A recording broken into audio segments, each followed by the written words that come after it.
Hey guys, welcome to another episode of Mexican Growing Pains. I'm your host, MC. And I'm JC. Oh man, so out of curiosity, do you still speak to your childhood best friend? You know what? I mean, the best friends that I got are pretty much the ones that kind of stuck with me because I traveled a lot to different schools, so I don't have any best friends, you could say. But I have friends that I've had for quite some time, and they're just all different types of some are single, so they're just, we're in different episodes of our lives, so I can't really hang out with some of them. Yeah. And, Yeah. there's some it's just, I have friends. And I think as an adult, I made a lot more friends than I did as a kid. Yeah. Yeah. Yeah, no, I understand that. Definitely. It does fluctuate, right?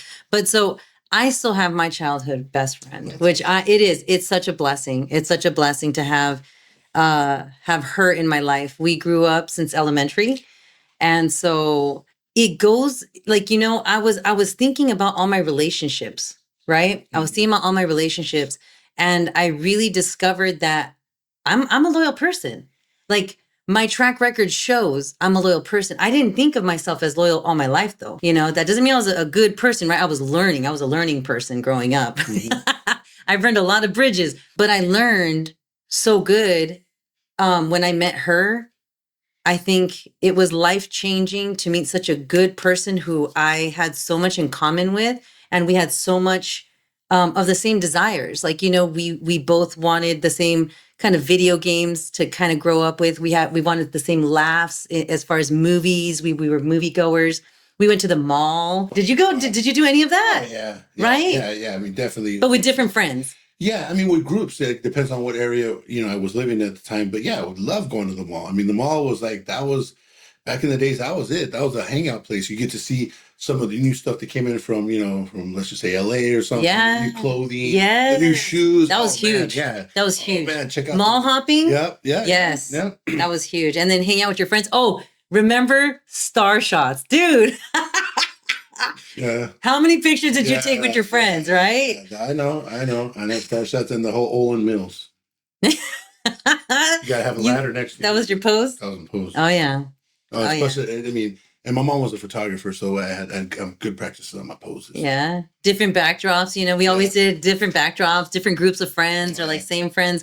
But that was like the hottest thing for me there. It's unbelievable. And it's crazy to see, I have some friends right now that we've seen their kids grow up, in the last 20 something years. And it's just so interesting that just to see, and you can, and it's crazy as an adult seeing the group of friends that this one of our friends' sons has, because like you can kind of see how they've kind of not drifted because they still get together, but it's like, okay, they still stay a little bit more wanting to play certain games. This one's more like football games. This one, but it's a nice diverse group, but they still hang out. Yeah. They still hang out. So they're just and then some are like way taller, than others because they've had growth spurts. So I seen them like, wait, oh man, he's huge now. What? Yeah. And they got me the other day because I was we were there, and usually I like to host games for him. Mm-hmm. So I've been hosting games for him and his sister when he loves it when I host games. So when they were little kids, I would do little quizzes and different stuff. And as the years progressed, I went into mind games and different stuff. And it's cool to see him progress. So now he's to the age where I did a little shooting range and stuff with BB guns and whatever. So now at this age, and he's like, hey, my buddy wants a beer. And I'm like, you're funny. My buddy wants a beer. And he's like, no. But he's 22. And I'm like, oh, that's right. You're 20. You're already in college. Oh, yeah. I'm sorry. Do you want a beer? And it felt weird. It was like, it felt weird because and he was doing it on purpose. He was laughing. He's like, no, he's good. But he threw it at me like, hey, my buddy, I was like, can I give you a beer? Yeah. Like, oh, wait, you're already 20 and and you're in college. So, you're 22. Oh, yeah, I guess you can have a beer. Yeah. But just to see his life grow and see his friends and change and everything, it's kind of weird from this side, And I'm sure that, I see some of my friends nowadays, like I said, that we used to hang out and everyone's into just different stuff nowadays. It's just. They are. And it's crazy to say that, right? Because I'm one of those friends that had kids. And so my friend gets to see me with my kid. But what's even more interesting is this. I was I grew up with her like all my life, a big chunk of my life. And just right? one friend, right? Not like one main friend, right? We had a group of friends, but we every once in a while I'll see them and stuff, but one main friend that just is my true blue. Yeah. Right. And I'm gaining more now that I'm older, but not as true blue as her. Okay. Mm-hmm. So we were talking about, though, her parents are getting older, mm-hmm. right? Their generation is getting older. So now sicknesses are happening, sadness is happening, trials are happening. Mm-hmm. Right. Mm-hmm. And it made me go back to think it's terrible to see how her sisters now, because they are the family now that has to get together to take care of that. Right. To take care of business on that.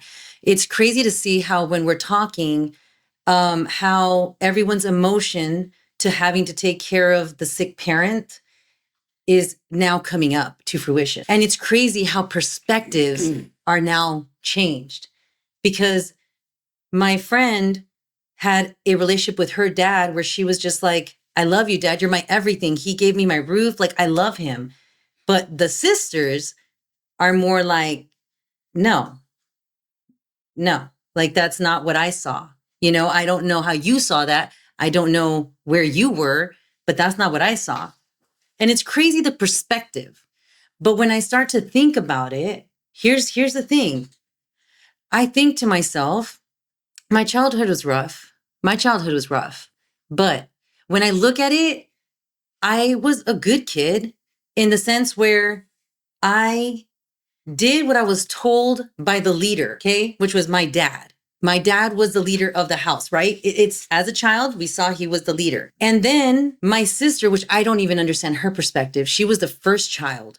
So there was, like we said about generations, right? She was the first child and she got to see my dad in a whole nother way. And then my middle sister, and then me, and then and it goes down, it trickles down. My brother, even from the top. So it goes down, right? Right? Which you know that very well. Yeah, because they're going through things throughout their lives and learning. So it's almost like, I'm sure that the olders got more than the younger ones. They usually, discipline back then was a little harsh, and it could have been, they always say that the older ones get it, and they're like, oh, they start getting softer and softer as they go. I don't know if that's the case. My parents were young when they had me, and of course, like any young parents, inexperienced. So I think there's a lot of trials and errors with how we're going to raise and how we're going to do stuff, and I think that's what kind of came to the falling apart of my relationship with my father and my mother, because they ended up splitting up. Yeah, that's that. You know what? That is the most devastating hurt any child, and especially boys. Yeah, I don't know why, because I do know. I know a little why with experience, because a man isn't supposed to break, right? Or that's what we think, right? A man isn't supposed to break, but as humans, we break all the time. But do you think that has a big thing? There was a lot of, a lot of the pain, I think, from growing up would be the uncertainty of having a father. Like sometimes not knowing how it would be, and of course, when life is down, it's almost like when they say the father daughter dance and stuff, right? You're like, and if you don't have a father, how do you feel? Mm-hmm. So for me, it was more like, I went with my dad fishing or hit some balls. It's like, okay, I got a dad to go do that. So, so those are certain things that as a kid, when you're older, you can rationalize stuff, but when you're younger, it's a lot more difficult to to be like, oh, we're doing the father son whatever, and it's like, well, I ain't got a father, so it's like. But at a point, because you said that you were from a broken family, so at one point that happened. Yeah. Now, how old were you? Because it sounds like you weren't ready. Who's ready for their parents to fall apart? When I last saw my father at that time was probably maybe 6, maybe 7. Right. So around that age is when I don't. There was a loss of communication, so I didn't know him for quite some years. Like I said, every once in a while I get a little sad, but I had the love of my grandmother that I think is what was thankfully was able to make me the person that I am today. Dude, that's awesome. If I didn't have my grandmother's love, have someone. God bless her. It's like if I didn't have her, I think I would be more of a recluse, more of a, it would just be a lot more difficult for me I would have a lot more issues, I think. So here's the thing, and here's what's crazy. Back to perspective, okay? My childhood was rough, but here's the thing. I wasn't the first. I saw how bad the first got it. I saw how the first had it, and the first had a lot of rules. And I only know that now because I'm a mom and I saw what I did to my son. I saw that I was like, oh, I want to be the best mom. I want to give them organic. I want to be, ooh, ooh, ooh. But let me tell you, that love of desiring to give them such of the best kind of hurt him. You mean you should have gave him government cheese? I mean, give them 2 pieces of cheese, hook them up. No, but seriously, like me and my wife talk about that sometimes. Because she's like, I got government cheese, and I'm like, wait a minute, how did you get government? Your dad worked at NASCO and like made all this money. How'd you? Oh, it's because my dad would trade something. I don't know what, and I liked it, even though it didn't melt. I like it. You know, you guys know what I'm talking about. You know, the government cheese that kind of doesn't melt. You know, the juice that comes in a can. You know, the powdered milk. Yeah. But check this out though. I rose my kid. I saw that and I was like, dang. You know, I see my second and I'm just like, it's not the same. And so like, would the third be the same? Okay. So the whole point is this. I was a good kid and I learned that I did what I was told to the best of my ability, to the best of my little heart, my little noble heart's ability. And it was like when I moved the trash that he did wrong out of the way and I see, you know, my dad taught me how to fish. My dad taught me how to fish. My dad, although he was impatient, he taught me my multiplications. Let me tell you, we don't have to dive into the impatientness because that scarred me, right? But who tried? And then he taught me how to build trenches. He taught me how to be a gardener, right? He taught me how to be a gardener. It wasn't easy. It took a lot of tears. It was a lot of, I didn't understand the demand and the discipline on that. He taught me how to clean right to an OCD standard. And it wasn't easy. I don't think it was easy for anybody. Okay. But for me, it wasn't easy. And I saw that it wasn't easy for everybody only because of the outcome. As a daughter, I just did the best I could with what I had. Okay. Not washing away all the bad, but it molded me into something amazing that now I can appreciate because now, let me tell you, before my son, okay.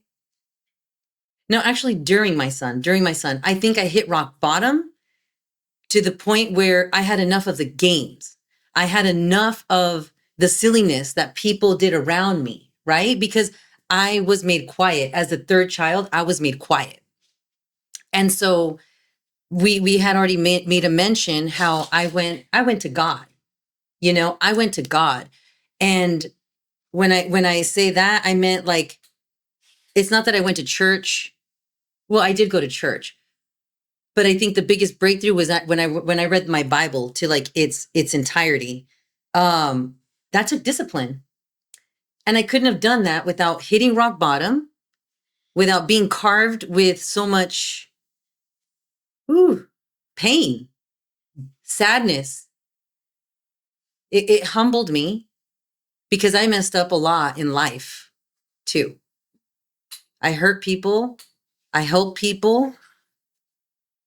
It was a give and take. Do you think you blame people at that time too? Absolutely. Because when you don't take accountability for anything, it's everyone's fault. And there was a lot of accountability on my father's side that destroyed and made us separate. The whole family separated because of that. His accountability wasn't taken, right? But it takes two. Yeah. It takes two. And the reason we need to talk about a deep subject like this is because we started off with perspective, how we saw our grandparents. I can relate on what you're saying because in my situation with growing up with my stepdad, it was pretty rough. Like I've shared before, it was bad. It was not the greatest. You know, my mom was really depressed, wanted to be out of the house. My stepdad was not the best to get along with. He had a lot of issues, and of course, I realize it now how hurt he was and how much he was hurting us in the same way, both emotionally and physically. So it wasn't the best. But what's crazy is that, and I think the saddest part is that we would always start off really great. I mean, I recently found some photos of us fishing. Photos of us fishing. And it's like, because he taught me, when you said fishing, it reminded me, he taught me how to fish. My stepdad taught me how to fish. My stepdad taught me how to drive.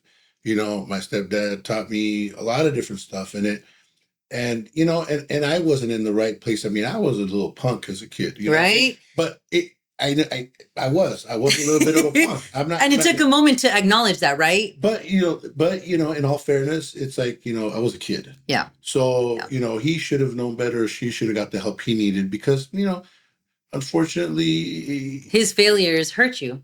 I agree. It hurt. Or me. his decisions on certain processes hurt you. Yeah. His reactions, his reaction and stuff, his attitude, and right now, he's to date, he's actually pretty, I think, humbled down. Is he regretful or not? I don't know.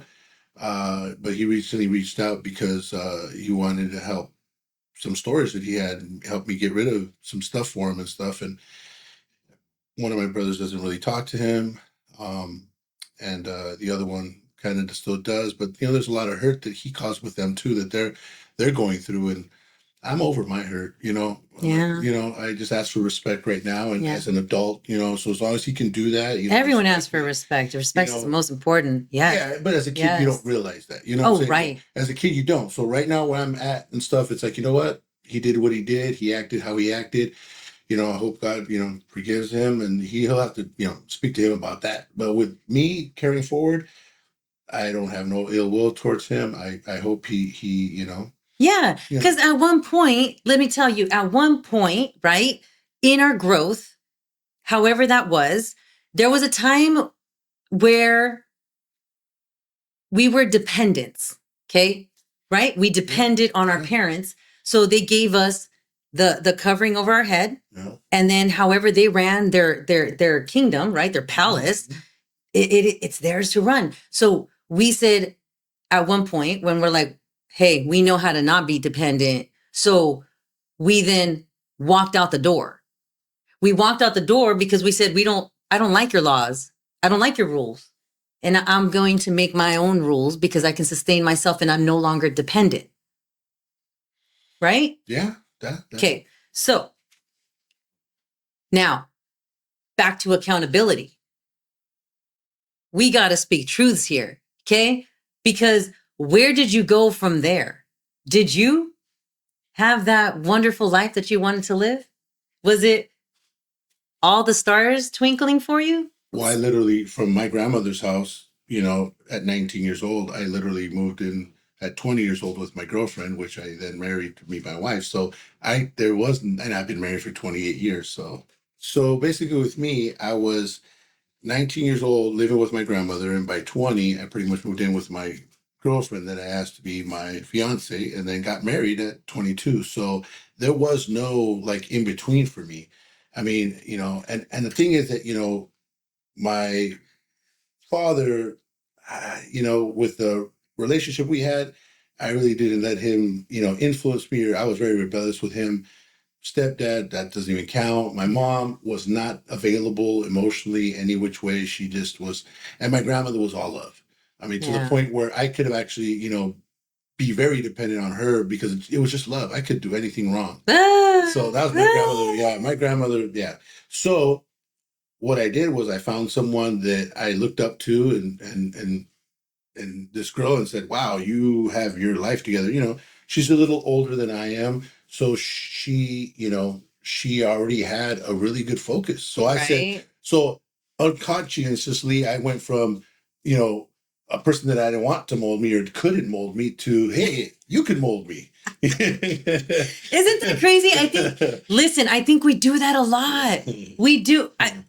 And I think this is where I start to miss the Looney Tunes. The Looney Tunes would tell you those stories of what not to do.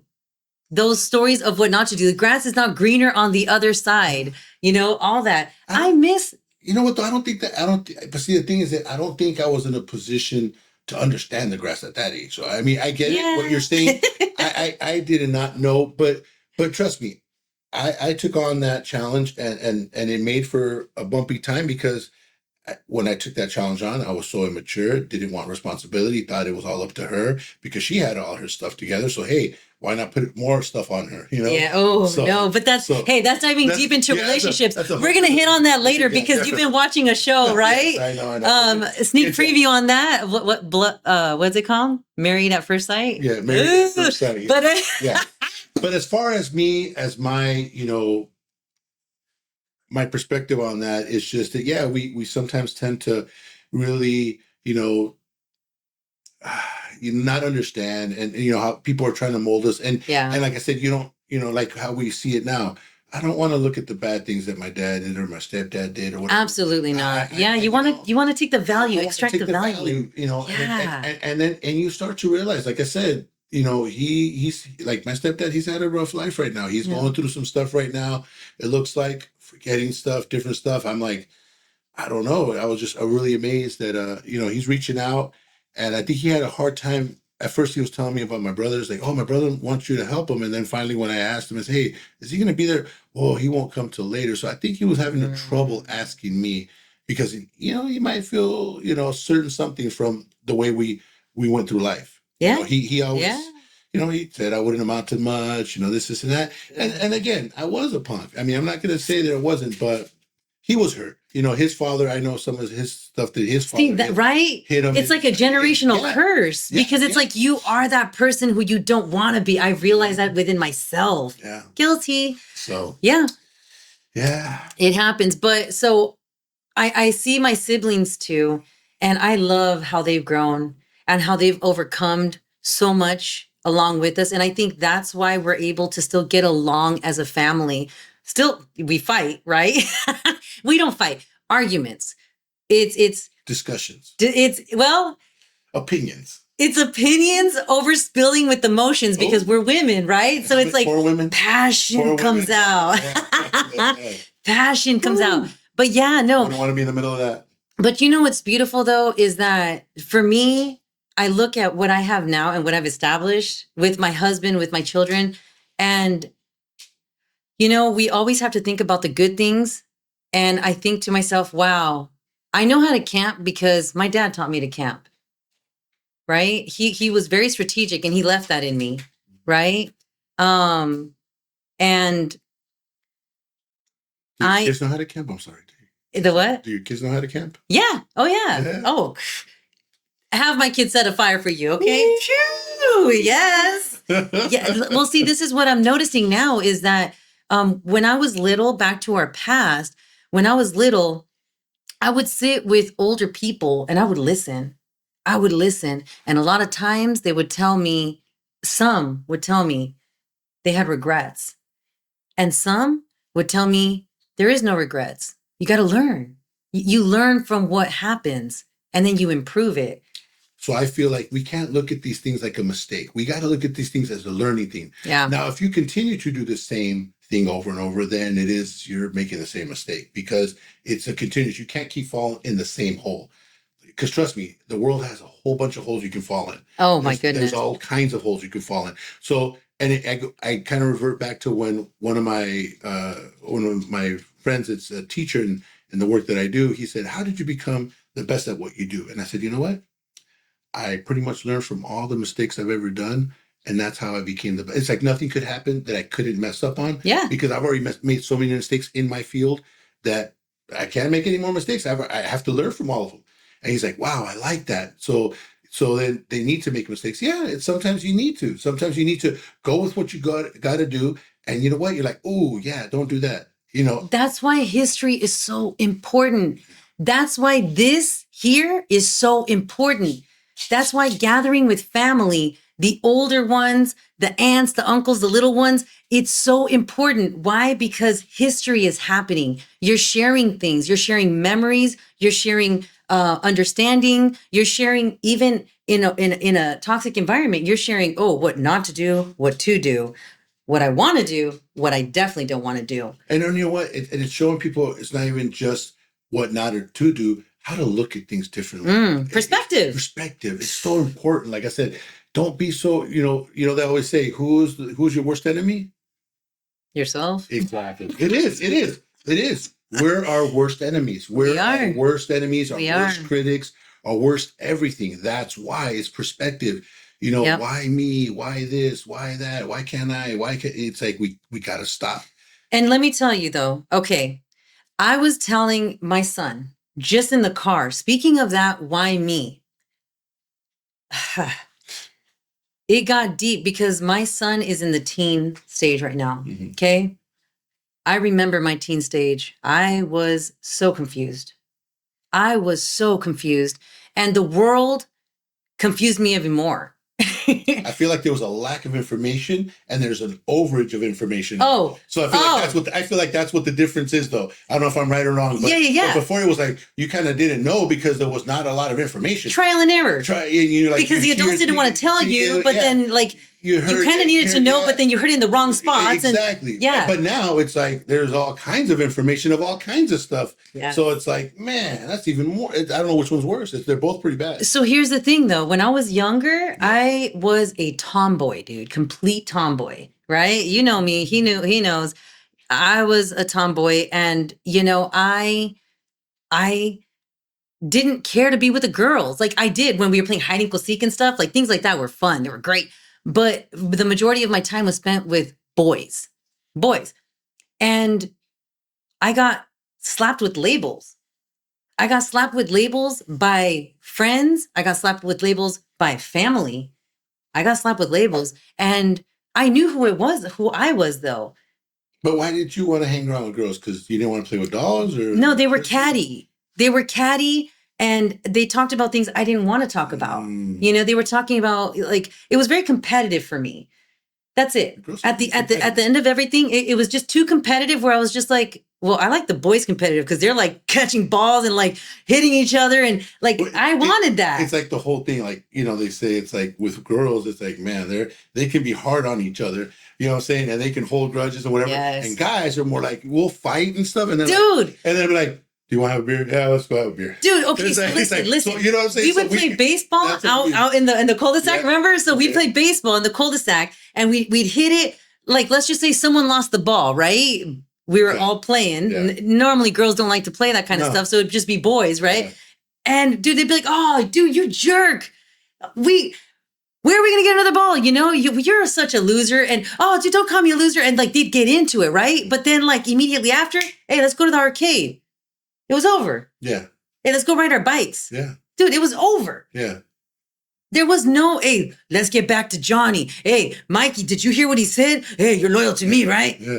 Yeah. What? Yeah. No, we're just all here to play. Yeah. That's what I hear from women. It's hey, different. and so, but that's why I was who I was. So the world slapped labels on me. Okay. And I see my son, how he's growing, and I'm saying, son, don't let the world slap labels on you. Stay young. If that's what you want to do in your mind, you stay young, dude. Don't let the world slap labels on you. You don't have to get married at a certain age. You don't have to have kids at a certain age. You don't even academically like have to be honors, but you gotta try, dude. You gotta make an attempt to try. Okay, if you're able to get C's, can you get B's? But see, you can't get all up in your head and be like, oh, she's pushing me. Oh, she's tying my arm behind my back. She's making me an A student because I'm asking for, okay, because you're a C student, I'm asking for B's. That's that.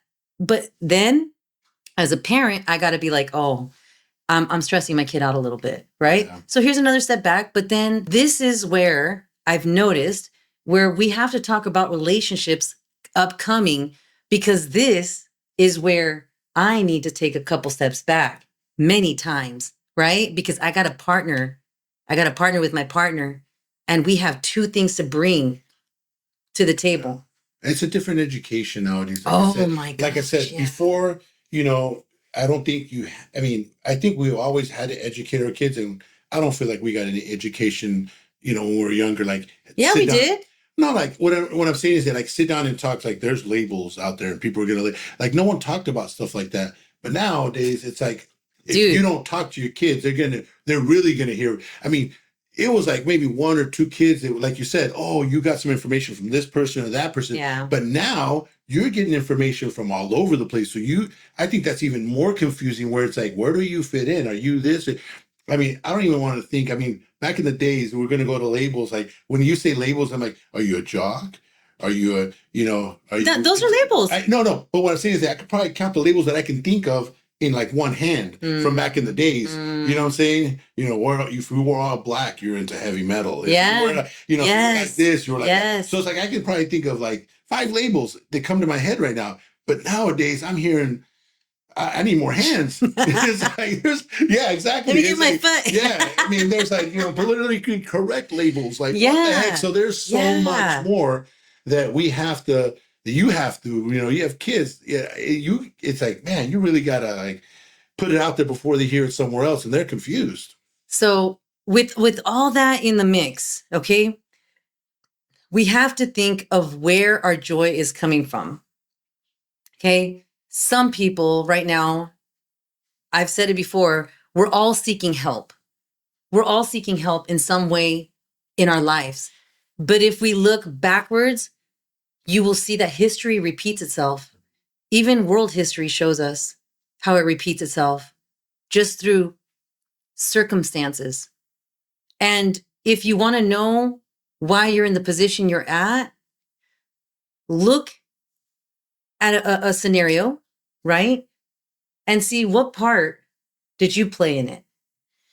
I think that it's just really hard for people to reflect on themselves. Sometimes. It is. It's really hard. Yeah. And sometimes, sharing with somebody, sometimes even because I also, even sharing something with somebody, sometimes I'll, at one point I would confide in one of my friends and tell them about something that was going on.